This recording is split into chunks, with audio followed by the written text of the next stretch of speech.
5 супер яки подаръци за вашия приятел, фотограф или видеограф. Да започваме. Номер 1. Това тук е преходник от Mini HDMI към HDMI. Супер полезно нещо, особено ако ползва Small Factor камери, като A7C или такива, които нямат пълен HDMI. Quick Release Plate. Супер готин подарък, особено ако вашия приятел или приятелка използва много стативи, много различни места, където да си закачи камерата.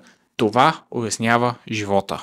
Кабели. Да, може да е обикновен HDMI, може да е нещо, което е специфично и трябва.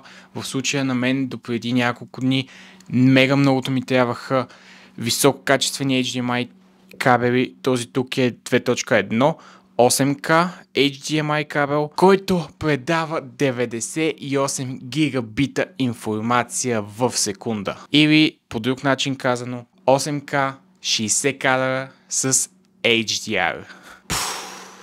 Малко осветление. Аз обичам ето тези малки осветления на Aperture. Това са MC-та, те са Full RGB и най-готиното е, че батерията издържа 3 часа и можете да го закачите почти навсякъде, тъй като те имат магнит на задната част. И плюс това са супер тънки, не вземат почти никакво място. Излъчват доста светлина. Това в момента е на 2%. Този подарък е малко по-специфичен, тъй като трябва да знаете, че човека, на който ще го подарявате, има осветление, което е Bolens Mount. Това е рефлектор с пита отпреде за контролиране на светлината.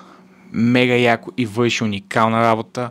Топ! А ето и нещо малко за екстремистите. Това тук е кинокамера. Мега як подарък също. Ако това видео ти е харесало, не забравяй да ме последваш.